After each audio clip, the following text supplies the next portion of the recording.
whatever you want.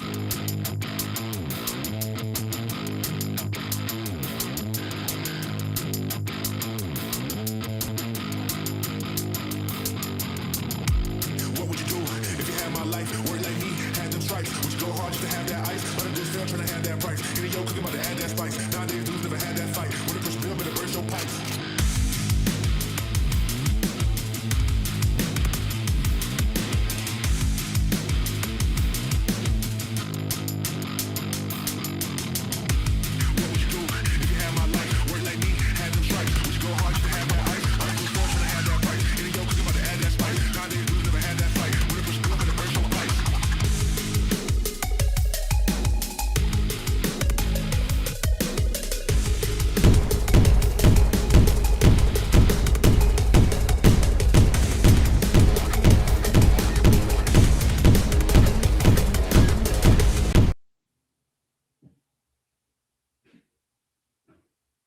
The College Baseball Experience Conference Tournament Preview and Picks episode on the Sports Gambling Podcast Network is brought to you by Brocco. Yes, download Brocco, the app today. Use the promo code SGPN for a free $5 and a deposit match up to $100. That's Brocco, BRACCO, promo code SGPN. And remember, as always, folks, do let it ride. This is Mike Leach, head football coach at Mississippi State, and you're listening to SGPN. Let it ride.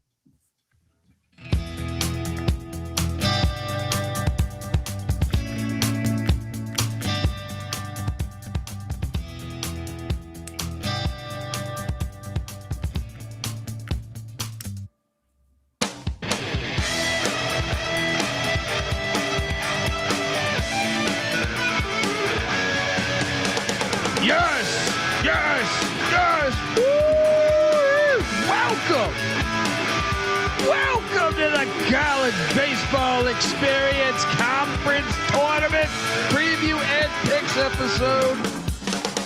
Oh boy, youtube.com/the College Experience. Jump on over there because this is the time. This is the time. I mean, I feel like it's been a marvelous season. I think I've watched more college baseball than I've ever watched in my entire life. And I am only more convinced that this is the best shit on planet Earth potentially. So, I mean, cannot wait. I'm going to the ACC tournament here in a couple days here. So very excited to get out to Charlotte to check out everything there. If you're wondering who the hell you're listening to, that's fair. My name is Colby Dant, Dan, AKA Pick Dundee. That's not a pick. This is a pick.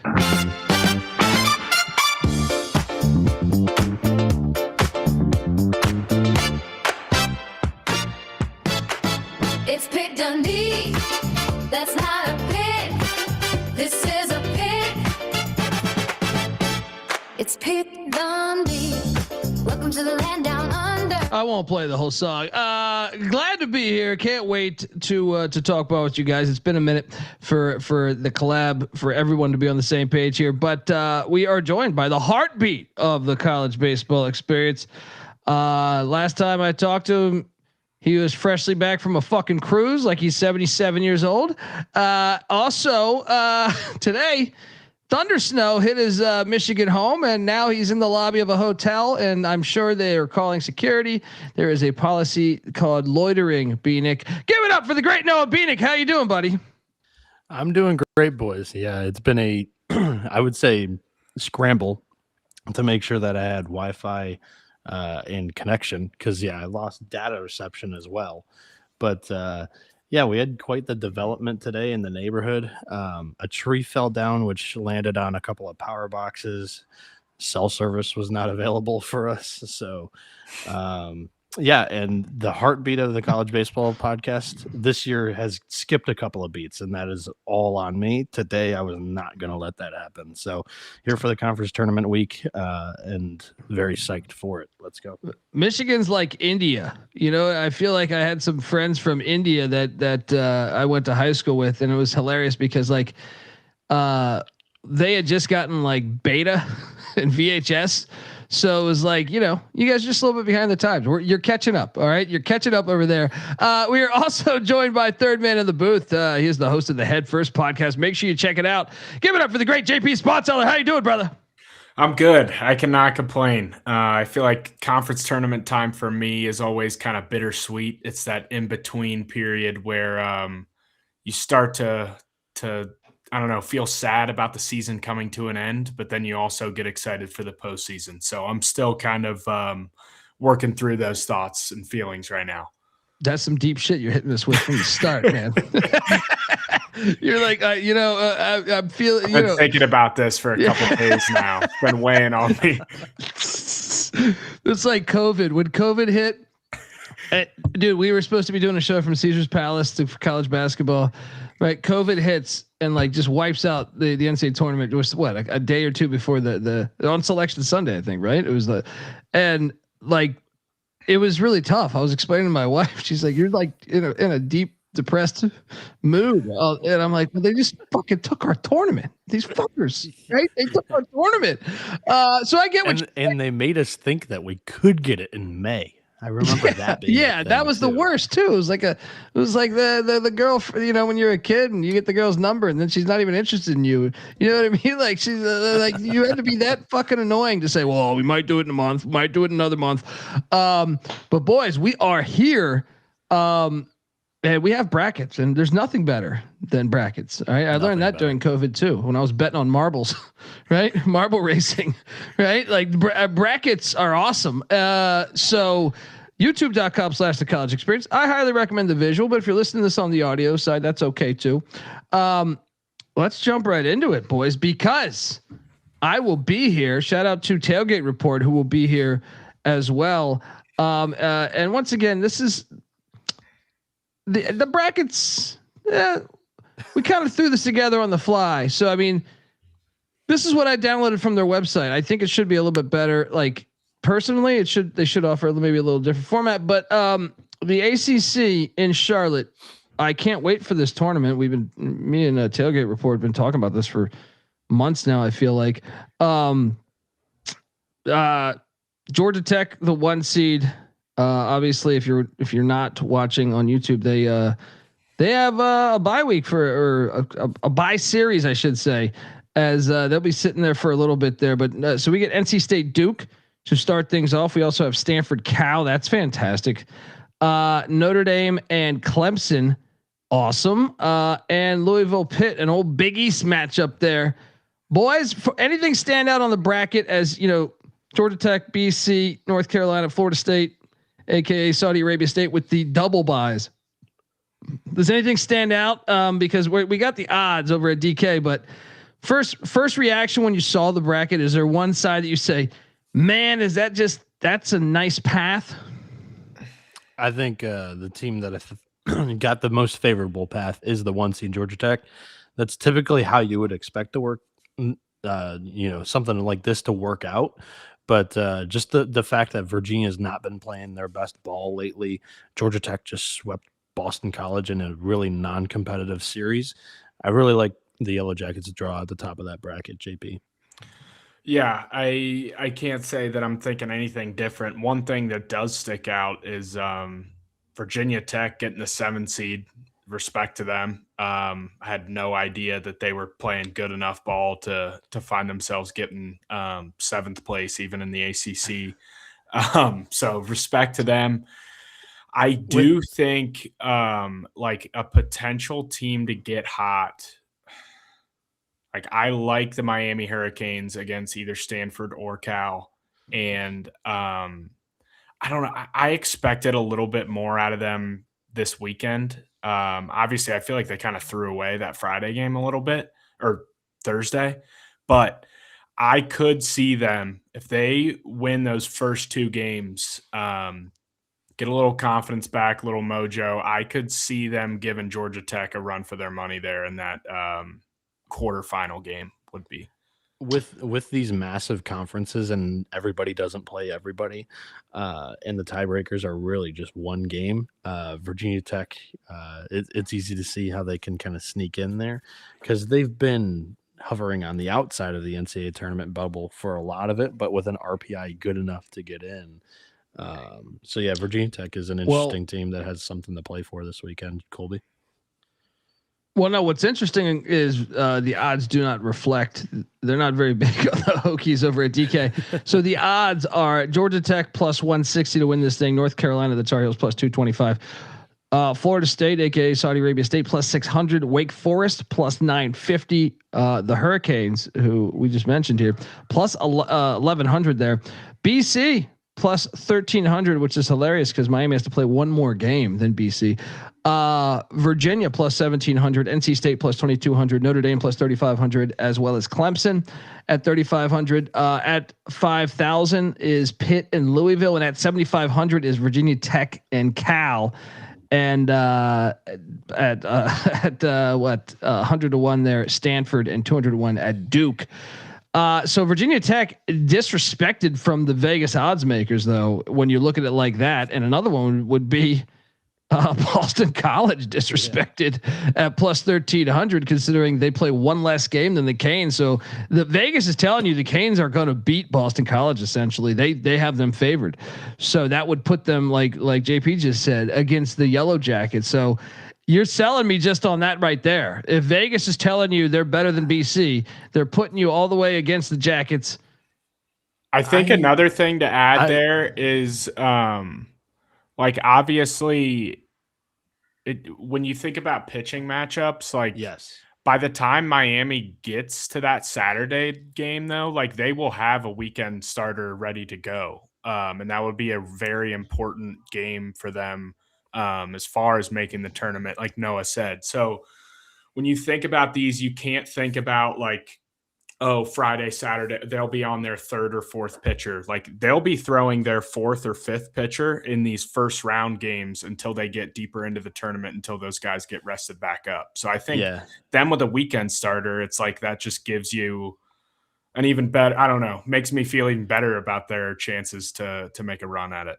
It's really hard to predict how desperate head coaches are going to be going into the tournament, because here's, I would say, the school of thought of probably 75% of them is if you're playing on the first round on Tuesday, which is the far left side of the bracket here, if we can't beat this team, which is a bottom 8 team in our conference, with our fourth or fifth best pitcher starting the game and throwing 4 or 5 innings, we probably weren't good enough to win the conference tournament anyway, because they're going to try to out-hit in those first two games. They're going to try to out-hit their opponent. And then when they get to Thursday, that'll be their weekend rotation, because last week their weekend rotation went Thursday, Friday, Saturday. So they'll be back on schedule if they win 2 games. Now, I do think Clemson is a team that I would look at and say that I believe they reformed their starting rotation. They're going with Michael Sharman, who's been their best arm in the weekend rotation all year. They're going with him in game 1 against Notre Dame. That's just one odd example that I know of that I saw on the timeline. On the Miami talking topic, Colby, and why Boston College is getting disrespected, I think it's only because Miami's got one of the biggest baseball fan bases. It's probably going to field more of a handle than BC. Personally, that's where I believe. That's Boston fair. College is 9-3 with AJ Colarusso on the mound. I would expect him to go in that game against Miami. He threw last Thursday, and I would just expect that he brings a much better outing in this one against Miami than he did against Georgia Tech. That was the one game where he really got roughed up this year, allowed 6 runs. He's only allowed 6 runs once all year, 5 runs 3 times. This is one of the best arms in the conference. I do think that he has the bounce back outing. There's probably some value on those Eagles, but also another reason why you're seeing that price so high is because they just got swept by Georgia Tech, who they would have to face in that very next game of the tournament. So I think if you're looking for your longer shots, it's got to come out of the bottom half of the bracket, Colby. Interesting, because I was just sold on Miami at 1100 there. So you're thinking the bottom half, like Virginia Tech, Wake, Pitt, Louisville, Clemson. Clemson, I can always get behind package, but So here's another reason too. I'm all over the place because I really didn't prep for this show. I was looking for a place to actually record. So shout out to the Marriott Bonvoy that was on the street, right? So The ACC tournament this year is being played in Charlotte. Charlotte is notoriously known for being the most offensive minor league ballpark in all of the country. Obviously, that is going to play towards Georgia Tech's strength. That's Charlotte play towards is also a huge North Carolina crowd. Tar Heels. You look at the last 6 ACC tournaments, it's been won by North Carolina, Duke, or Clemson, the last 6. So this is like clearly favoring the offensive squads, the local fan bases, the teams that can sleep in their own beds and just travel to the game. That would be where I'm looking.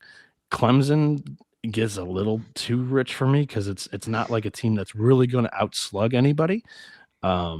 I'm looking at Louisville or Pitt, which I know it doesn't pertain to the Carolina narrative that I went with, and it also is fading Wake Forest, who's also in Carolina, and they can slug too. But when you're looking at 2 offenses that I think could be able to just slug their way to win 4 or 5 games, it's Louisville or Pitt. Am I really bullish on getting on one of these 2 teams? No, but I think that bottom portion there, Louisville, Pitt, Wake Forest, I think one of those teams could make that run and possibly edge out Wes Mendez and the Seminoles on Thursday night and play in the semifinals. That would be where I point you for the dark horse.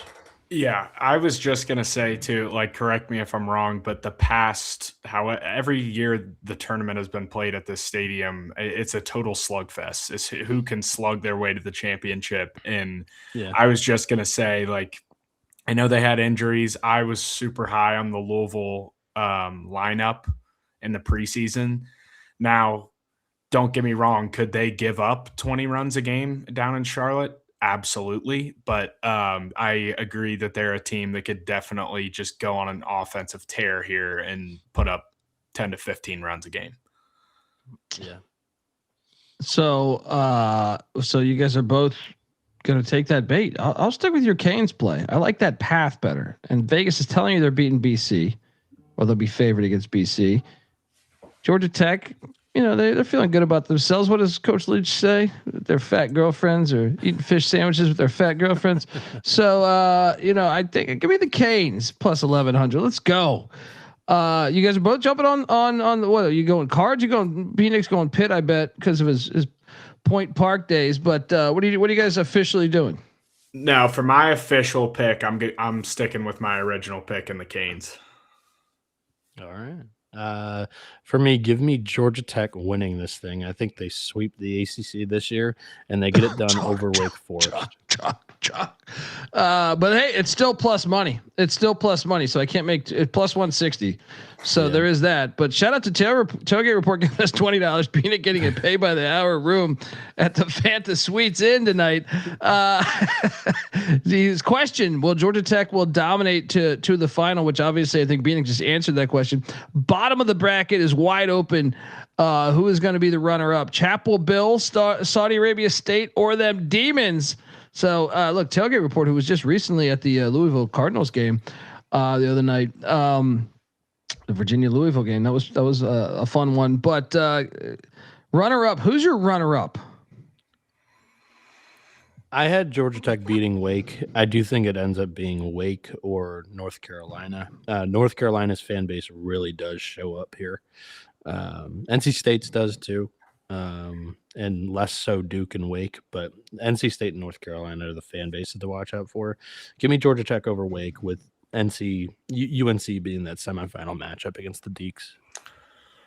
I think North Carolina is probably my favorite postseason team from the bottom of the bracket. But with that being said, that's because of their pitching, and this is not a pitcher-friendly ballpark. And therefore, I don't really see them slugging their way to the championship. So for here, I would have to go, and I'm honestly have not been super high on Wake Forest all year this year. I'm going to go with Florida State as my likely runner-up, and then I will go with the Louisville Cardinals again as that dark horse. All right. Well, I mean, look, I didn't go chalk on the top half with the Canes. I got the Canes taking on North Carolina. The Tar Heels fan base will be too much. I get your points on that, but I just think that's great home cooking over there for those Heels. Shout out to Tailgate Report. Appreciate the donation, brother. I'll pay it back when we're at the bar there in Charlotte.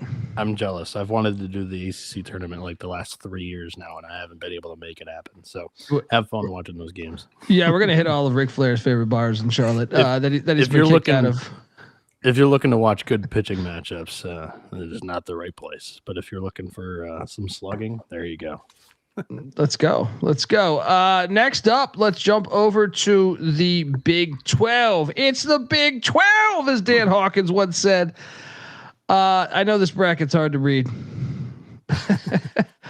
I'm gonna read off the odds because I mean some of these brackets. This is the problem with college sports.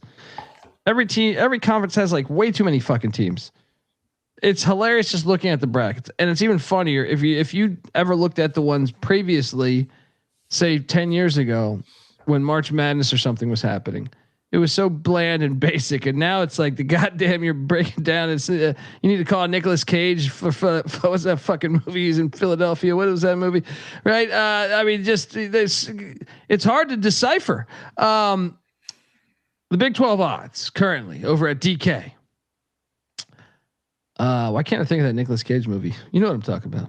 Philadelphia. They're trying to break into the like this fucking. Was it DC, the Smithsonian? I fucking forget. Is it National Treasure? Yes, National Treasure. There we go. There we go. What a great fucking pull. West Virginia plus 320. Kansas is plus 380. UCF plus 450. Oklahoma State plus 600. Cincinnati plus 600. I know where someone will be going there. Arizona State plus 600. TCU plus 1300. K-State, the Wildcats plus 2,200. Baylor plus 3,000. Texas Tech plus 4,500. BYU plus 6,000. Utah plus 8,000.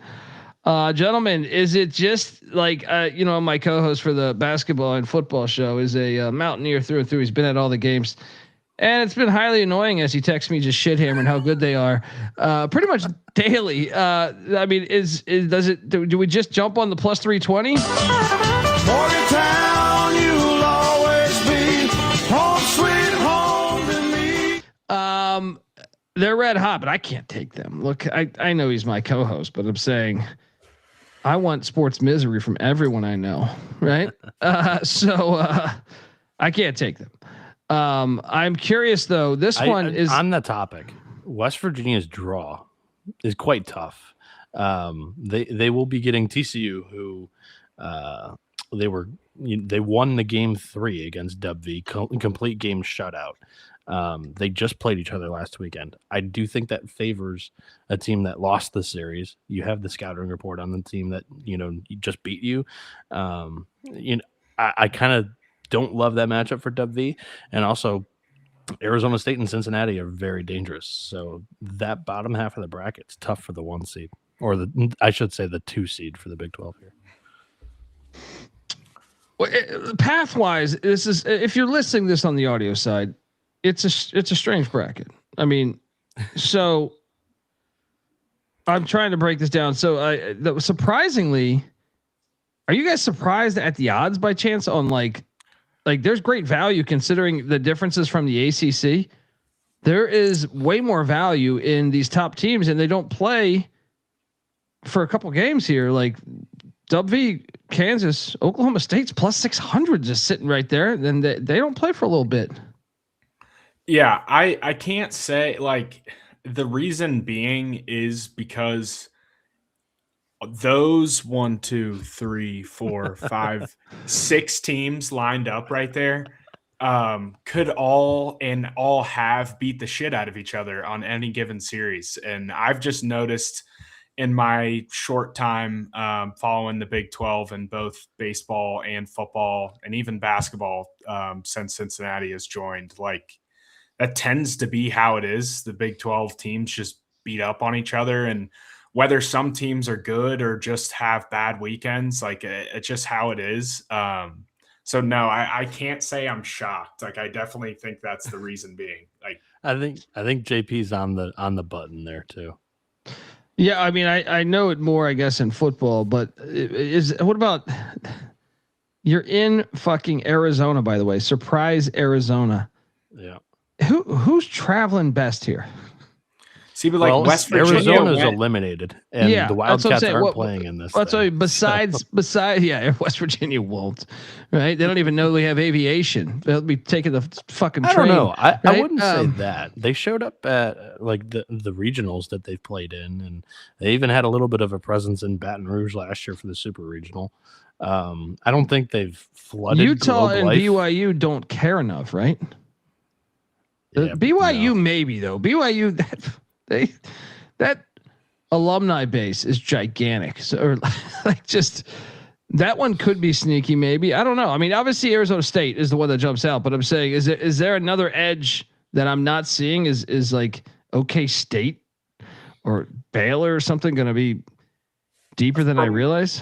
From what I had noticed, even when this was at Globe Life, and that's another thing to mention, is like this is the first year at this site. So I don't know if that means there will be less visitors or more. But when when it was at Globe Life, which like that's a great stadium to go watch a conference tournament at, other than TCU, Texas Tech, like it's mostly families and relatives. Like I didn't notice a heavy fan base from anyone really. And also at this conference tournament, you will not see anybody in the lower bowl because they will be baking in the desert heat.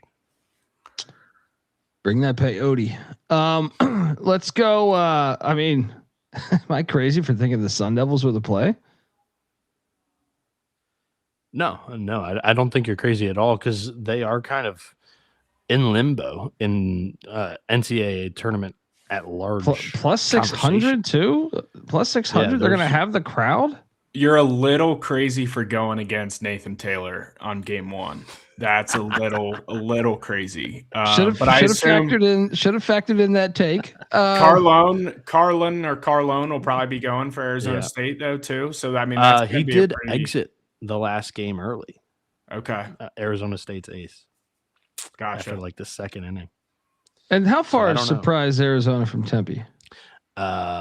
It surprises Metro Phoenix. Yeah, that's too close. That's a party school. I'm off of Arizona State. You got too much scattered ass still around town. I think the more I think about it, school's out too, by the way. So like all the students are home. Buddy, they stay in Tempe. Have you been to fucking Tempe? Do you want to go home and hang out with mom or dad, or do you want to go to this party with a bunch of fake tits bouncing around? Right? Like I think, not wrong. I think you stay and pretend like you're working at Papa John's or something there in Tempe one day a week just to tell your parents you're doing something. But all right. Pivot. Give me UCF. UCF's the play. Plus 450. Colby, I liked your original gut. I don't care that this guy's a Cincinnati fan or not. I think I liked your original gut better than that thing. Better than his rival. All right, fuck it. Let's go back to the Sun Devils. I haven't placed the wager yet, but I'm just temptation. The fact school's not in session. So you got old Rebecca over there inviting you over to the house. You know, she's dog sitting for the summer, some rich fucks or something. Yeah. You know what I mean? Like I just feel like temptation with no classes and in Tempe 20 minutes away is a terrible thing, but okay. You sold me. Let's go. Yeah. I just think that, Arizona State's RPI sitting at 48, nothing's a given at this current point. You're expecting that round about 45 ballpark for your at-large bids into the NCAA tournament. I do think Arizona State should feel the need to win one to feel comfortable to get in to the big dance here. I do recognize that Nathan Taylor is one of the best arms in the Big 12, but I do think that if you're looking for a desperation play for a team that can really hit, and I'm expecting this tournament to be a relative launch pad being in the desert dry heat, the ball should fly. Give me Arizona State at 6-1 from that first tier, because we're really looking at those 6 teams that are beginning play on Thursday. That's one price tier, and then your price tier that's a little bit larger are the teams that are kind of playing their way into that final 8. From there, I think I gotta go I'll go TCU. They just faced West Virginia. I like that aspect. And no home field advantage for the Mountaineers. I'll go TCU. Not loving that either, though. So you got two there. Okay. I mean, I like the TCU one just because they were my darlings a couple of years ago, but I don't know. I feel like I'm just gonna play. I don't know that you actually odds wise. I guess you do want to play two, right? Because the odds are so good on all these fucking teams. Yeah. I'm sticking with get away with two of that first tier, that top tier. how about this? UCF and Arizona State. Look at me working it out over here. There you go. All right. You guys are like my therapist. JP, what are you doing here? I first want to talk about a team that none of you guys have mentioned, that when they play their best baseball is potentially the most dangerous team in the country. It's not my Bearcats. It's the Oklahoma State Cowboys. And especially if Noah is leaning towards this being an offensive conference tournament. I mean, they have what I think they have the second most home runs in the country or something like that. Yeah, second most, and they usually play well in the Big 12 tournament. I don't know if that's because it was Globe Life. Their record there was unbelievable. I think it was second best in all of the country at that stadium, but part of that is because they play really well in the conference tournament here. Yeah, I just think that when you talk about just going on like a 3 to 4 game heater, I mean, you've seen them do it. And I think that's a strong pick at plus 600. Cincinnati to me is in that weird spot where like automatic bid for the tournament, probably automatic 2 seed is locked up. But if you make it to the championship or win the championship, you could scratch that conversation of hosting with their win total and their RPI.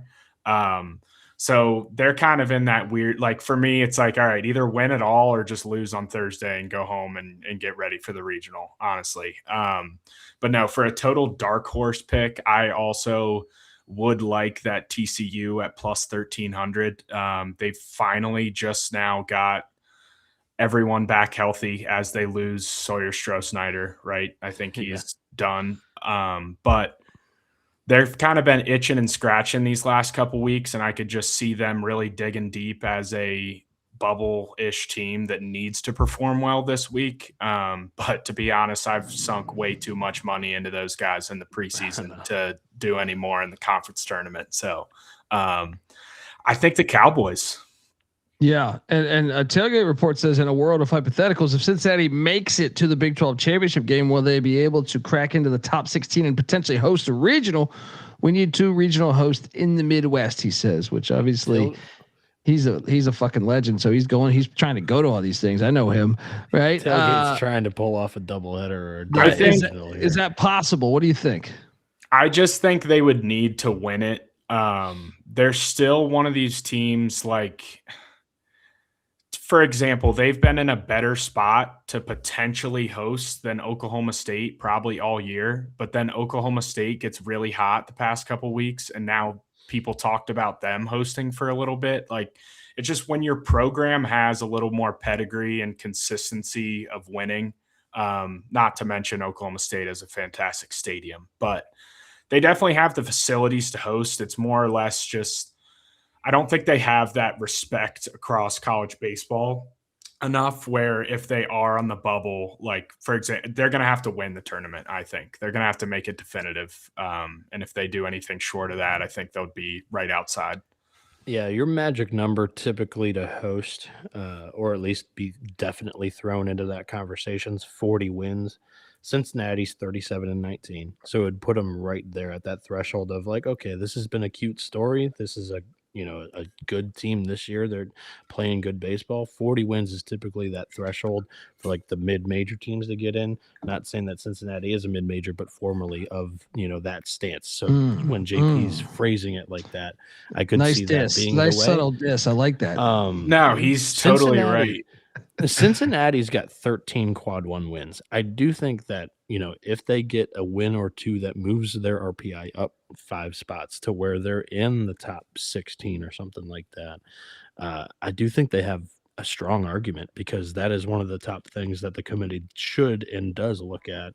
Are they winning against the best competition in the country? And Cincinnati is strong winning record and top 10, I believe, overall in quad 1 wins. Oh shit! There we go. Shout out to Timothy Green. Picked Dan. Just wanted to come in and hear your voice.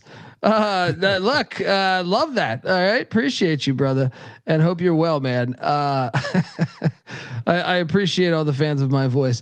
Look, folks. Speaking of my voice, we are brought to you by us, SGPN. Yes, we are part of SGPN. And right now the playoffs are heating up, and make sure to subscribe to the NBA Gambling Podcast and the Hockey Gambling Podcast, wherever you get your podcast. Just type in either one in App Store, Google Play Store, whatever. Or I'm sorry, iTunes, not App Store, but you know what I mean. Spotify, you got access to all that good stuff. So do that and let it ride. We're also brought to you by Brocco. Yes, Brocco Sportsbook and Casino is fantastic, folks. Tons of great ways to get in on the action, as they got you covered for all the major sports, offering over 100,000 sports markets a month. Whew. And Brocco is available in a ton of different states. And I love this one. Wednesdays are for blackjack. Play blackjack on Wednesdays. You get 50% off your losses back. How about that? Depositing, withdrawing, super easy too. Money in, money out, lightning fast, no problems. Bank, Apple Pay, crypto, no problem. Get a free $5 purchase match up to $100 as well over at Brocco. Use the promo code SGPN. That's BRACCO, Brocco, promo code SGPN. And we're also brought to you by Kalshi. Yes, Kalshi's a money prediction market, legal in a ton of different states, and Kalshi has a ton of trading options for your favorite sports. New Kalshi customers get $10 when you use the promo code SGPN. That's Kalshi, KALSHI, Kalshi, promo code SGPN. All right, we are back. All right. We've done the Big 12 there. Surprise Arizona. Look, I've been fucked up all throughout the state of Arizona, and I can't tell you I've been a surprise. All right. Now I got to make sure I hit that. Maybe I was there and I didn't even realize. But next up we have the youtube.com/the college experience. Jump on over, because the Big Ten, I make fun of you all the time. Look, I am in favor of your 2014 football playoff, but this bracket thing that you do for basketball and baseball, it looks like we're playing a board game right now, guys. You guys who's got the dice? Like, where do you start? What the fuck am I looking at right now? It's by far the funniest bracket. It's just like, let's just throw a bunch of shit on the screen, right? Let's just do that. It's just like, what am I reading? I don't even know where to start. You need to put a begin here. Begin here. You are here on the map. Yes. So the odds, because I don't even know how to break down. Yeah, like, I can break it down whenever you want, but go ahead and read off the odds. UCLA plus 115, Nebraska plus 370, USC plus 475, the Oregon Ducks plus 500, the Buckeyes, Bieniek's boys plus 2200, Iowa plus 2,500, Purdue plus 2,800, as well as Michigan at 2,800, Illinois at plus 3,500, and the Scarlet Knights of Rutgers plus 4,500, Sparty of Michigan State there plus 5,500, and Washington, the Huskies, at plus 6,000. Bieniek, the floor is yours on this chaos. This hurts my brain. This is like, you stare at this, it hurts my eyes. Make sense of this. All right, I'm gonna do my best. There are 4 qualifier pods. Why? I don't know. The first qualifier pod is the winner's bracket of these 4 teams. Purdue, who is the whatever seed, 9 seed. I don't even know. I can't even read it because it's so small. Michigan State. Those 2 are playing in game 1, and then the next game there is Iowa, Illinois. So the winner of Purdue plays the winner of Purdue, Michigan State plays the winner of Iowa, Illinois. The winner of that game is qualifier 1. They play USC. The losers of the first game, Purdue, Michigan State, Iowa, Illinois, play each other in an elimination game. The winner of that game plays the loser of the winner's bracket game. The team that has one loss and moves on is labeled as qualifier 3. Qualifier 3 plays the number 1 overall seed, UCLA. Bottom half of the bracket. Again, 2 different qualifiers. Michigan plays Rutgers in round 1. Ohio State plays Washington in round 1. The winners of those 2 games will play each other to be labeled as qualifier 2. Qualifier 2 would play Oregon in the next round. Same format as follows from the top. So the losers of those 2 games play an elimination game. The winner of that plays the loser of the winner's bracket game. That's qualifier 4. Qualifier 4 gets slotted into the bracket against Nebraska. Now we have our final 8 teams. This begins on May 22nd, and it's single elimination from there I think on we out. can listen to our fans. Our fans are, I think we have a couple of them on just reacting to that. Well, I don't get they bring the head cold, but they're counting down 7, 6, 5. And I can see. Wait, there's a couple other people were asking. Charles in the chat there. Charles, what do you think of this whole bracket? The fuck is that? Yeah, I mean, it's ridiculous. But I'll tell you this: this is in Omaha. This is in Omaha. Yeah. I'm all over Nebraska. These Nebraska fans will travel everywhere, and you're telling me Omaha. First off, if you're in the Midwest, like a 5-hour drive is like going to the grocery store. But from Lincoln to Omaha is nothing. There's only one play here. I'm not touching anything else. It's Nebraska all day, and it is plus 370. I don't want any of the dead weight in this fucking Northern Conference here, right? I'm not taking a shot on any of those others. Like, to me, it's Nebraska or bust. Bieniek, what are you doing here? So your logic makes sense there, and I'll add on to it. Nebraska is the home fan base. They show up and they're super passionate baseball fan base. They're super passionate anything sports wise.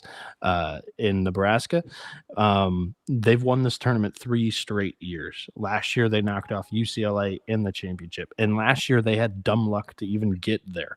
They were going to be eliminated by Michigan State in the first game. The right fielder drops a ball in the 9th inning with 2 outs. Nebraska scores 2 runs, wins that game. They knock off the 1 seed Oregon, and then they get into the second bracket and play with their tails on fire, and they run hot and get into the NCAA tournament and steal a bid. This year, I think this team's better. They're top 5 in pitching as a team ERA wise, and they're top 6 in runs per game in the conference. It's a really balanced squad this year. That's where I would point a lot of people because of the home field advantage and their balance. I do think in Omaha, the pitching strength will be what you look forward to if you're looking for a team that is already on that right side. We're talking about USC, UCLA, Nebraska, or Oregon. I like USC. I think their weekend rotation is one of the best 3 in the country. Legitimately, they have 3 very, very good arms. I think that USC only has to play 3 games to win this thing. I think USC is a very quality option to choose at plus 475. If you're going for a team that has to even play their way into the single elimination portion of the bracket, you're looking for slugging. You're looking for an offense that's going to win midweek type of games just to get to the weekend here. So in that aspect of it, I would point you towards like a Purdue, because they do have a couple of arms that pitch to contact. That's not going to kill you in Omaha. This is a big graveyard of a park. And they have really good offense that can create runs and manufacture runs in a bunch of different ways. Greg Goff's offense transported in from Campbell, years ago, and they run the base paths like madmen, and they can come through with clutch hitting. JP, but the way I see it here, the way I see it, if Purdue beats Michigan State, they hit Park Place, and after that, they go to jail. JP, what are you doing here? Yeah, I mean, you guys said it enough. You guys stole my thunder a little bit. I don't know if you remember, but the Nebraska Cornhuskers were a team that I picked in my Omaha 8 back in January. Yeah. So with the year that they've been having, they've won this thing 3 years in a row. I'm not going anywhere other than Nebraska Cornhuskers. I believe that Charles Schwab cuts off the capacity to what ticket sales for each of these games in the tournament, and Nebraska sells it out every single time they play. It's like 6,500 for whatever reason. Yeah, they have people lining up waiting to get in, and people that get turned down. So Wow. I'm I've with been the to Huskers. Nebraska. I get it. Yeah, Yeah. I mean, that's the only play. it's the only play. Yeah. All right. Give me Nebraska over USC. I do think that USC competed against UCLA super well on the road in Westwood earlier this weekend or earlier this year. Could have won any of those 3 games. I think they get them in a neutral site. Give me the Trojans to lose to Nebraska in that championship game. There we go. Next up, let's jump over to the Conference USA. Hey, maybe I see all this lobbying in front of Congress. Can we have a bill that explains these brackets? I mean, your conference, if you can't make sense of your bracket in 10 seconds, you should have to eliminate teams from your conference. The Conference USA, love the CUSA. However, what the fuck am I looking at here? Look, the odds. The odds over on DK currently. Jacksonville State plus 180. The Flamin' Libs of Liberty plus 240. Missouri State plus 350. Dallas Baptist plus 550. La Tech plus 1300. Western Kentucky plus 2500. Kennesaw State plus 2800. Middle Tennessee plus 5000. And Sam Houston, the Bearcats there at plus 6000. I mean, Dallas Baptist plus 550. Can they do this? Is that a little juicy? I know they haven't been what they normally are, but Bieniek, sell me on this. And what the fuck is this bracket? All right, so this is a pool play bracket, and for those that followed the ACC tournament for a handful of years before they switched, I love this bracket for a couple of different reasons. First off, it's a money gold mine. So it's a 3-team pool. The 2-0 team moves on. The team that loses their first game and is 0-1, they just punt. They just roll over and die in these formats of tournaments because they have no chance of moving on unless they're going to be a wild card. How is there a wild card? Well, so you're going to get a pool winner in every single one of these. So there's going to be 3 pool winners that all get slotted into the semifinals. The 4th team is the wild card. If one of the pools goes 2-1 or 2 of the pools go 2-1, the highest seeds have the tiebreakers. They move on. It's as simple as that. So if you're 9 seed, your 10 seed pick up, or I should say, if you're 8 seed or 9 seed pick up a loss, they're automatically done. So what this does is actually it manipulates the RPI system. And for a conference like Conference USA, this is perfect. Jacksonville State, Liberty, Missouri State, all currently with RPIs in the top 40, and it's only going to get better. It's not going to get worse because all of these are neutral field games except for Kennesaw State, who is the host this year. And they, snuck in the back end. They're one of the bottom 3 teams. But for like a Jacksonville State, a Liberty, or a Missouri State, if they lose, a neutral site loss against the top 100 teams not going to hurt them. But if they win, it actually is going to help and continuously, they're guaranteed 2 games there. I think this is so smart from the conference, JP.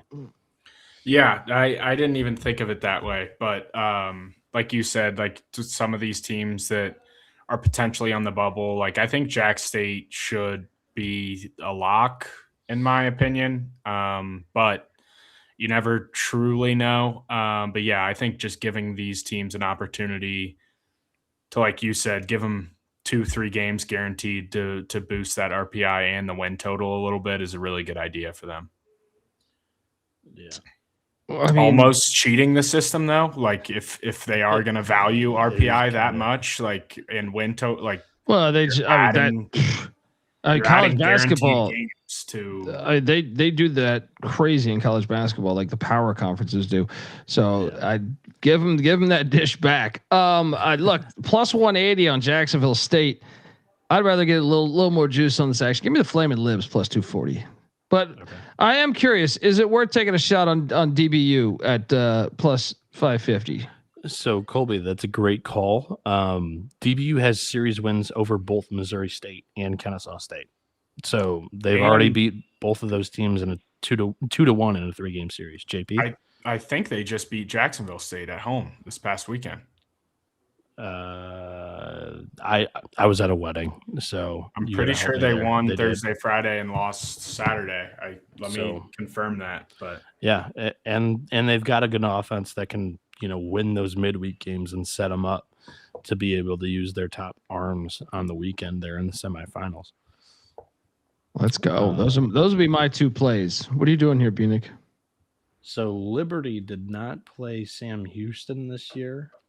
Liberty against Louisiana Tech lost that series. So maybe I don't know if I would fully subscribe to Liberty there, because Louisiana Tech finishing the season was playing pretty dang good ball.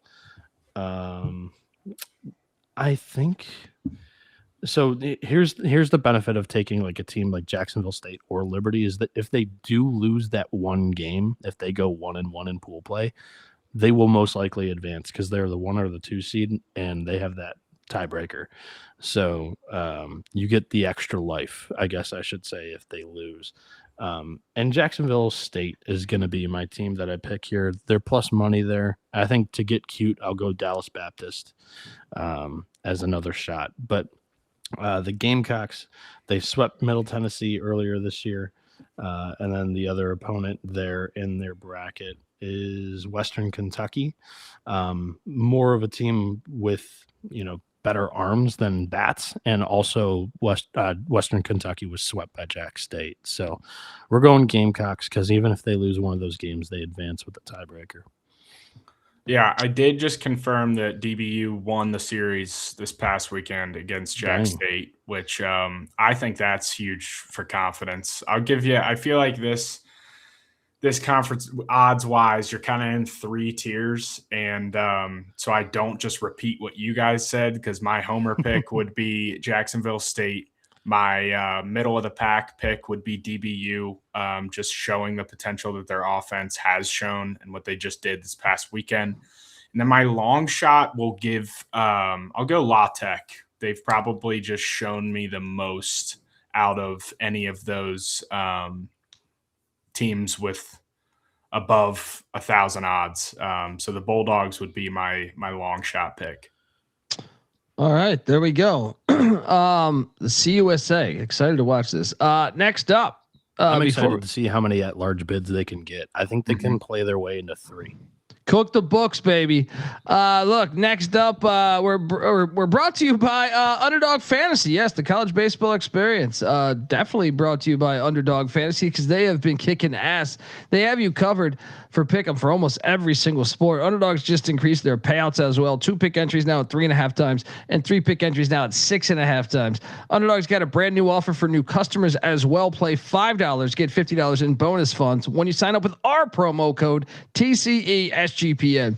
We're also brought to you by Rhythm. Rhythm is your official data tool for dominating the NBA playoffs, MLB, WNBA, and golf. Let Rhythm's models help you cash in, or you could build your own and dominate the books. I like doing that too. Sometimes build my own model. Look, get your free 7-day trial period today to tail them their models or build your own. Looking to go premium? Use the promo code SGPN25 when you download the Rhythm app for 25% off your first month. Download Rhythm. That's RITHMM. Promo code SGPN25. All right, we are back. Shout out to the chat. They're rocking along. Let's talk SEC.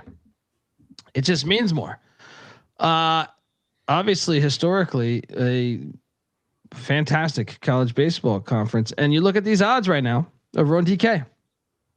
The Longhorns, hook them, plus 370 to win this thing. The Dogs, how about Georgia, by the way? What a fucking season. Plus 400. Texas A&M plus 450. Hail State plus 550. Auburn plus 650. The Gators, Phoenix Boys plus 900. Alabama plus 1,000 there. Arkansas plus 1,700. Well, that was a bad pick by me in the preseason. Tennessee plus 2,500. Ole Miss plus 2,500 as well. Vanderbilt plus 3,500. The Kentucky, who I think we might have also been. That was pretty bad, I think, in my preseason SEC picks. Kentucky plus 5,000. LSU plus 5,500. Oklahoma plus 6,000. South Carolina plus 20,000, and same with Missouri. Gentlemen, I mean, this should be very fun, at least at the top. Yeah. Is it that simple where you just take Texas, even though I hate them, at plus 370? So the difference between 6th place and 13th place, by the way, which is where Kentucky finished, and I'm not trying to save my ass at all. It was a terrible pick where I got cute and just thought Wildcats could compete this year. The difference between 6th and tied for 13th was 1 weekend. So, win 2, lose 1, win 3, lose 3. All of those teams, it's a jumbled mess. Typically, what determines winning the SEC baseball tournament, JP, let me know if I'm wrong on this, is the give a fuck meter. All these teams are in the NCAA tournament, basically. You have to be really, really bad to not lock up an NCAA tournament spot with 30 SEC games baked in to the RPI and all these metrics. I hate it personally, but I do think your 4 teams that are entering this thing with something to prove, with the feeling of needing to win games to get into the NCAA tournament, are Kentucky, LSU, South Carolina, and Missouri. The teams that are playing possibly to, cushion up a regional host, possibly Ole Miss, who finished the year 15-15 in the SEC and 36-20 overall. Tennessee with 3 wins. I think that gets them to 17-15, like in the SEC aggregate. They're 36-19 overall right now. That RPI would shoot up. Also, I think we're looking at Arkansas, who's currently 17-13. Their SEC schedule was kind of weak, and that's why we liked them in the preseason. 36 overall wins, 25 RPI, 1 or 2 wins. I think they worked themselves into a regional host. So I think those 7-ish teams are the teams that are looking for something to prove. But in the years past, we have also figured out that it's just like, have you been good that year? Bang, that works. I think 3 of the last 5 SEC tournament wins were the regular season winner, and the last 4 tournaments were Tennessee, Vanderbilt, Tennessee, Vanderbilt. Those are the trends of the SEC baseball tournament, JP.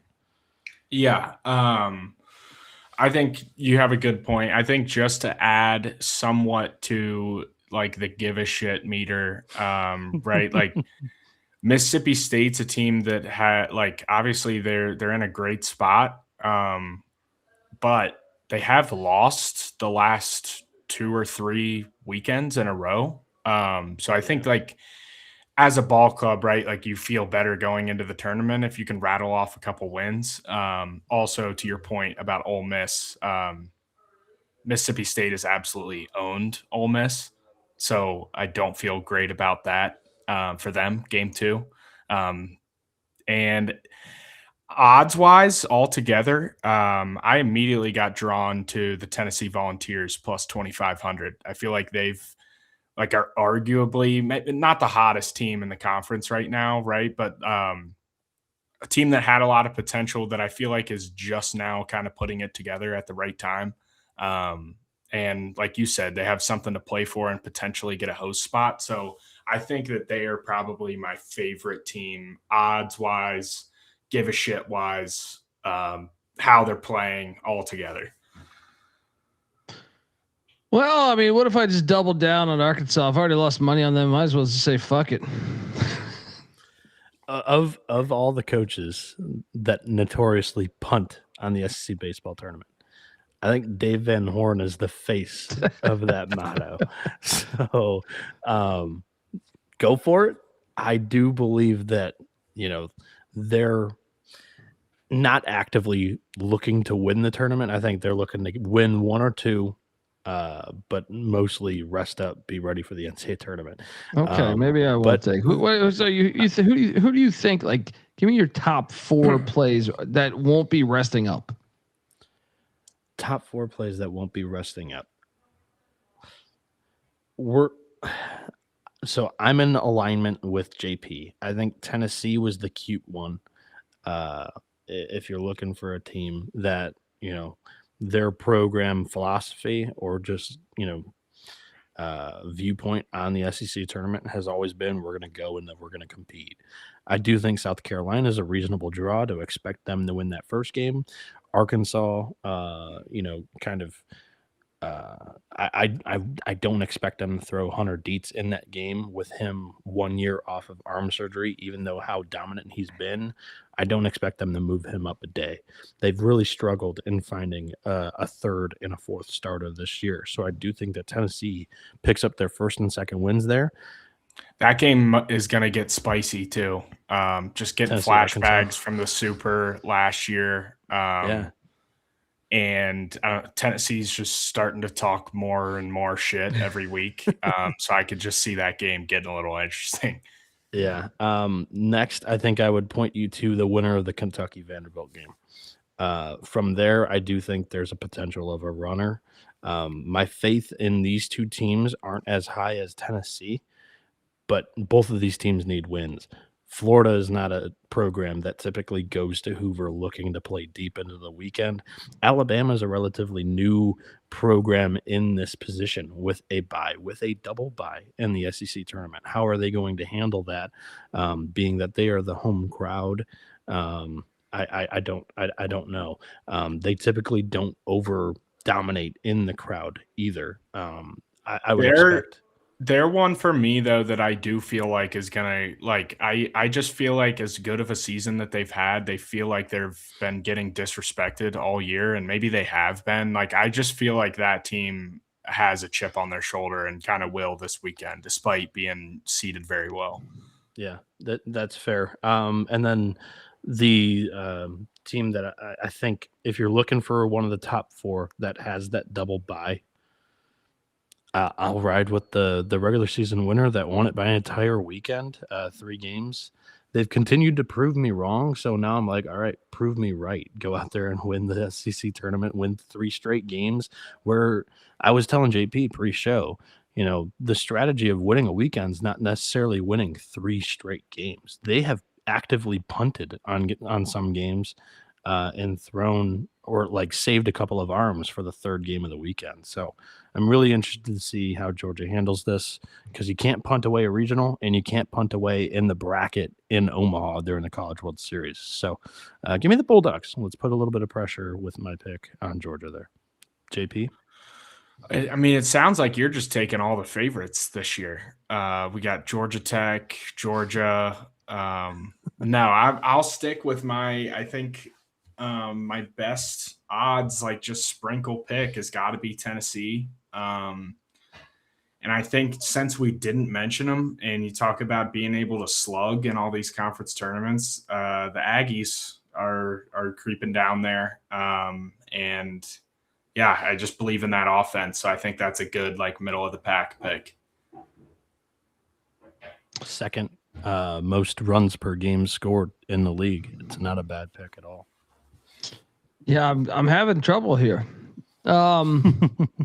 This one is one of the more tougher ones because gauging how much each team's willing to play into the weekend is always really tough. Always. This is one that you cannot overthink, Colby. You just gotta Arkansas. I'm sticking with it. Arkansas. I'm burning down the ship.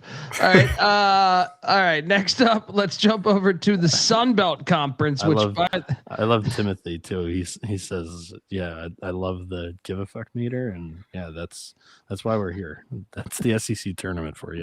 Yeah. Well, shout out to the SunBelt who did a nice bracket with the exception of putting other teams in yellow. So no one can see anything here. Games are thinking, but check us out. Games are available on ESPN Plus. They killed it there.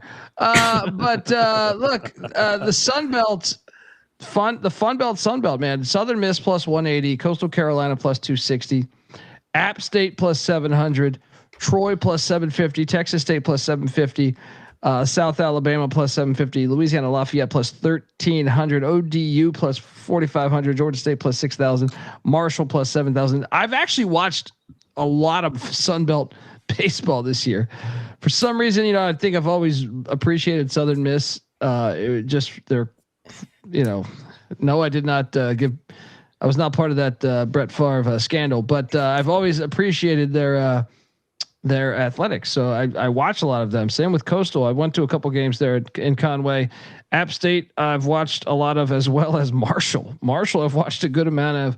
So I feel it's probably just a 2-team race, but am I crazy or is App State chippy this year, man? I feel like App State has been chippy to some of the better schools there. But I'm on Coastal plus 260. I know there's rumblings about coaching changes. But shots all day, man. You see the Chanticleer behind me, right? Give me the shots. Bieniek, what are you doing here? Yeah. First off, when you took that jaunt to the App State, I totally agree with you.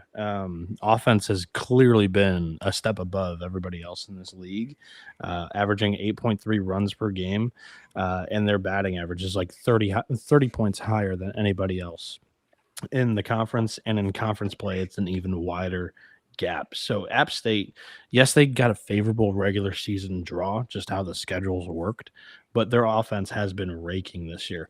I know you skipped over it because we can't read it with the fine yellow print there. But there are 2 brackets that result in a championship match. Both of those brackets are double elimination.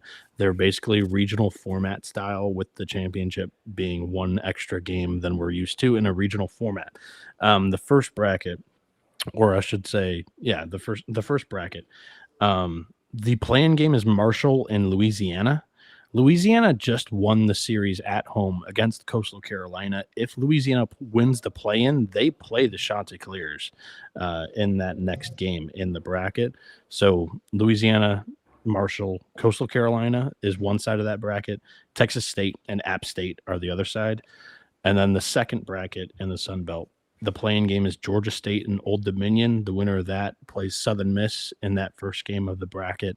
South Alabama and Troy is going to be one banger of a matchup in the bottom half of that bracket. Again, double elimination there for both. JP, who are you eyeing as your favorite and a possible long shot in the Sun Belt this year? Yeah, I mean, as a favorite, I'm kind of with Colt. Like, for the past couple years, I feel like I've kind of seen this tournament as a 2-team race between Southern Miss and Coastal. As a Chanticleer fan myself, and especially them scuffling a little bit the past couple weeks, it would be the most Coastal Carolina thing ever to win this tournament and then get themselves another regional at Conway, as they've worked themselves out of the host spot. And I think if they win this tournament, there's still a chance. So I will go with Coastal Carolina as my favorite. As my long shot, I am going to go with the Raging Cajuns.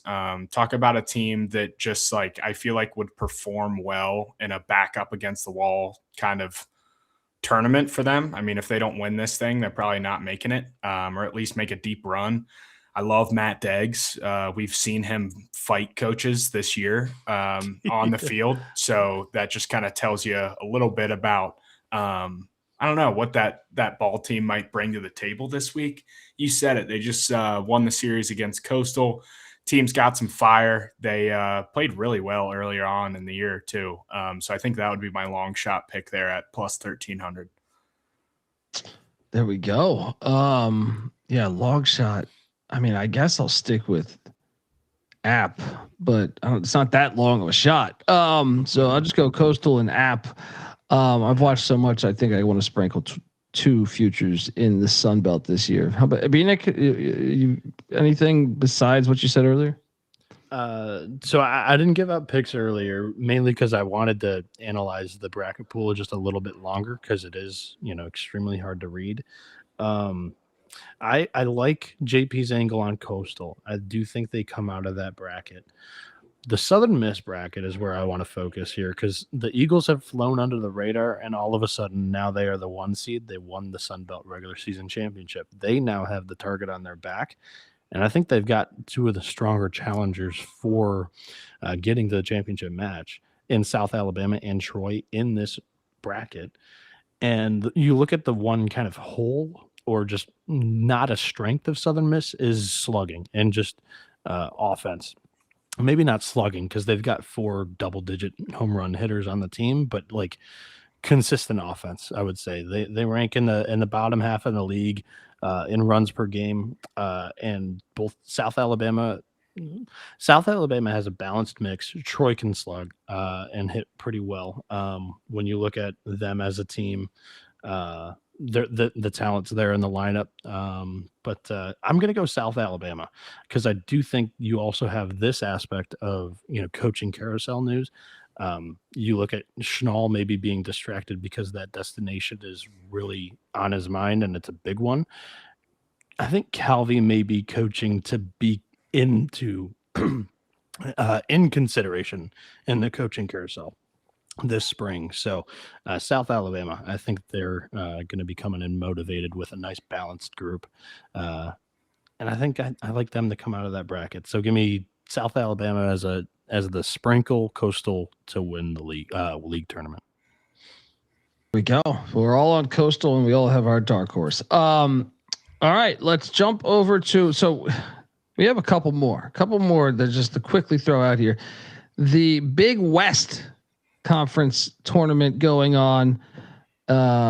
Where's this going on again? I forget. So I love this. This is being played at Irvine. Irvine did not qualify to make the Big West tournament, so they will be, raking the field, doing upkeep on the field next year. while the best 5 teams per standings get in there and are playing, dancing on their field. There we go. Well, I mean, the odds over here in the Big Irvine was the preseason favorite. That's what makes it the best. So, yeah, the Gauchos of UC Santa Barbara -125, Cal Poly +255. What are they? They're not UC San Diego. What are they? The Tritons? Are they the Tritons? Yeah, that's what I thought. +800. The Rainbow Warriors. I've watched a lot of their games as usual. Plus 1,000 there. Off the island, those always scary. And Cal State Fullerton there +1,100. Gentlemen, I'm not taking Santa Barbara. The odds are too good for them. This is strictly a Rainbow Warrior play because they are America's team. Give me the Rainbow Warriors at +1,000 there in Irvine. Colby, I love it. I was going to say betting wise, I think that is potentially like the only play here. I mean, I don't know if good this year. I mean, up and down, but good. Yeah. Well, the guy that they're going to have on the mound facing Santa Barbara on Thursday night, obviously saying that they beat Cal State Fullerton. Yeah, I was about to say, do they throw him against Fullerton? Yeah, I don't know. I think it's so tough. The arms in this conference tournament, bar none, are great. I've loved Big West baseball all year. I really do think when you look at the ACC tournament, you're thinking overs. When you see the Big West tournament, you're thinking unders. All the arms really are, elite. Santa Barbara's got a handful of MLB pros. Hawaii's entire weekend rotation have really premier arms. Cal State Fullerton's ace has been unreal. Cal Poly's ace has been really good in his college career. He's a really nice pitch to contact arm. Their depth on the mound is a little bit suspect along with UC San Diego. Those two teams are matched up in that first round game. They're more offense over arms, but I do think the arms are going to dominate. And it is either 1, 4, or 5 for me in this Big West tournament. JP. Yeah, no. Do you know the name of Hawaii's ace? Isaiah Magdaleno, and then Cal State, Fullerton. They really only have, I would say, confidence in like he's throwing Friday night. We have like a dog on the mound, and it's Micaiah Negrete. So, Okay. The reason I like Hawaii anyway is obviously if they get past that first game, they'll face Santa Barbara, who's my favorite team in the conference, but they'll be throwing Magdaleno, who I believe has for sure a sub-2 ERA. I think it's around a 1. He's been absolutely lights out. Yes, they will be facing Jackson Flora, who's the best pitcher in the country, but he's been the best pitcher in the country all year, and Santa Barbara has not helped him out offensively in very many of those games. So I'm just saying, as your plus 1,000, like I can see the path of them getting through those first 2 games and through who I believe to be the best team. I don't know. They could make it interesting. Yeah. And when I say like offense over arms specifically for Cal Poly or UC San Diego, these are teams that are only averaging like 6.5 runs per game. Whereas, those top 3, teams on the mound this year in the Big West, Barbara, Hawaii, Fullerton, when you think of those teams, their offense isn't too far behind. The gap isn't as large as in some of the power conferences. So I do think that this tournament should lend itself to the arms.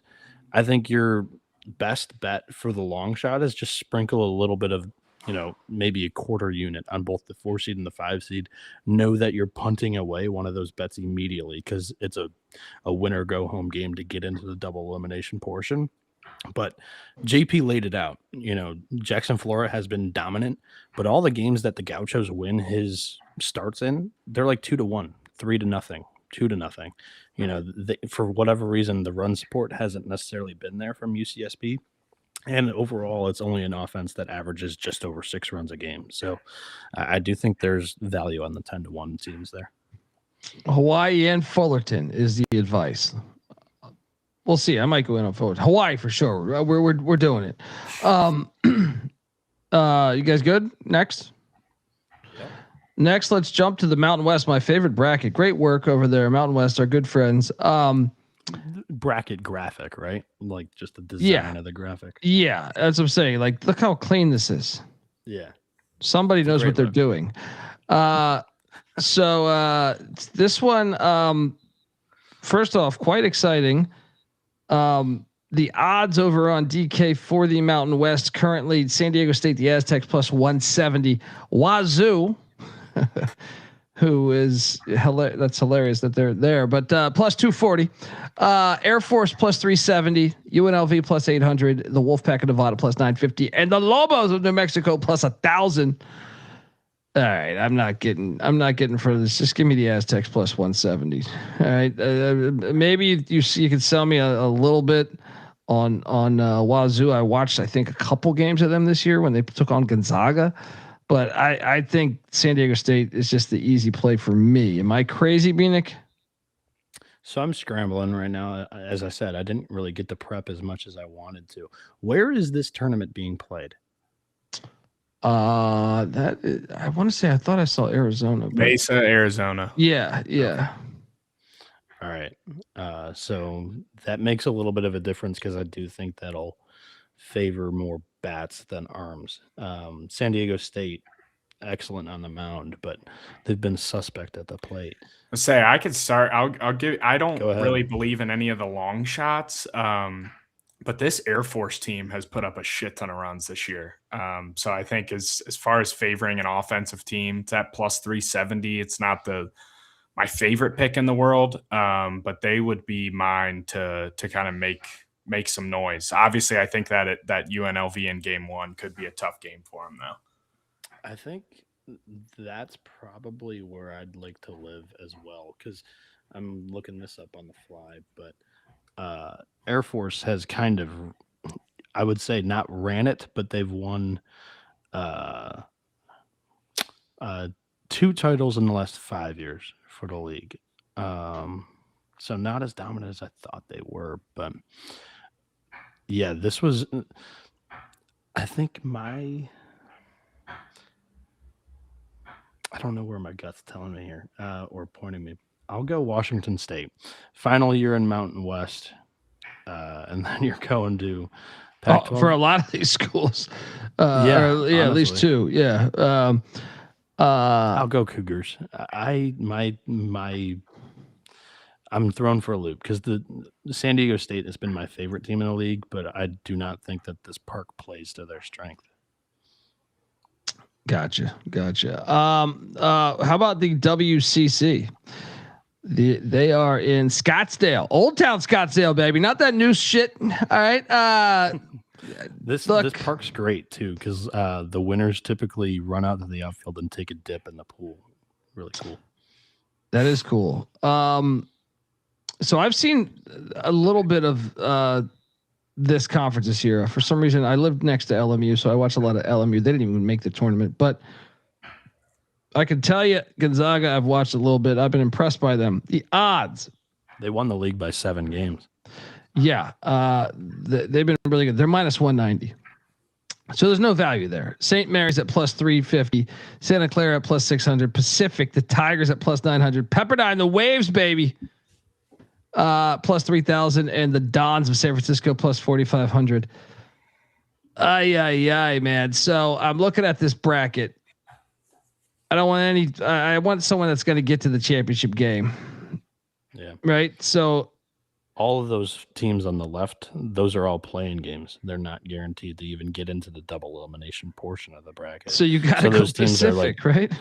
Yeah, Gonzaga and Pacific are the only 2 teams locked. Pacific's plus 900. What? I'm all over this. Give me Pacific, Stockton, California. Let's go. Give me the plus 900. Let's go. Bieniek? Yeah. I mean, you can't take a minus 190 in a conference tournament. Like you just can't. Yeah. I mean, Pacific at plus 900 with the bye. Let's go. Yeah. I feel like that has to be the only other place I would go is Santa Clara, maybe plus 600, but yeah, I don't know. I mean, this one, I don't know if I'll watch an inning of this conference tournament, to be honest, but we'll see. I don't know if I'd say that, but so San Francisco this year swept Santa Clara in their series, and St. Mary's beat Pepperdine. Pepperdine won the series over St. Mary's 2-1. If that matters to any of the listeners out there, if you're looking for the value play that's already in the bracket, it's Pacific. I think where I'll point everybody is San Francisco at 45-1, somehow with a sweep over Santa Clara being that disrespected. They have an all right pitching staff. I do, if the Dons win, they'll be on the opposite side of the bracket of Gonzaga. So that's, I think, my favorite aspect of that. The Dons. Tigers are roaring, baby. All right, look, that's our show, folks. 10 conferences. We just broke them down for you. Please subscribe over at YouTube or iTunes or Spotify. And yeah, I mean, we're just getting started, as obviously the road to Omaha is officially on fire. Also, I do think we had a unity lock. If like all of us had to pick one favorite conference tournament pick, are we all picking Nebraska? I actually think it would be Coastal. I don't know. Nebraska does make a lot of sense. Actually, you're probably right, because I think Southern Miss could get Coastal. So I think you're right. I think probably Nebraska, but Coastal's right there for me. Okay. Yeah. JP, same. I think Nebraska would be it. Yeah. I think Nebraska would be our simultaneous, like our favorite pick. I think that would be it. It's got the value. They have a fan base. They have a really balanced, nice starting rotation and offense that can swing it there and manufacture runs in Omaha. And they've played Creighton there twice already this year, so they're familiar with the grounds. You kind of mentioned like the magic too that's come for them in those tournaments. I want to mention 3 straight years that they were trailing Minnesota in for sure 2 of those games this past weekend in the 7th inning or later, and came back and ended up putting up like 13 runs in both of them and winning them handily. So the magic's starting to come maybe even a little bit early this year for the Huskers. Let's go. Folks, make sure you give Noah Bieniek a follow on Twitter at NoahB77_. And if anyone out there working a hotel, be kind to our friend who definitely will never be booking a room, but be using your internet. Shout out the Marriott Bonvoy. Yeah. Yeah, I'm there. I'm just waiting for the janitor to come by mid pick and just say, "Dude, get the fuck out of here." JP is on Twitter at headfirstpod. Make sure or headfirst_pod. Check out the Headfirst podcast. Appreciate all of his stuff as well. So yeah, and I'm on Twitter at the Colby Dant. Check out all the other stuff we do. College baseball, obviously, is just one area of the college experience. College football experience. We're dropping shows almost every night. And we also have the college basketball experience still once a week, talking all the transfer portal shit, and even the FCS college football experience. So check out all that stuff. Till next time, folks, this is the college baseball experience. You better start thinking about yours, and we out of here. Run and shoot. We can really run and shoot.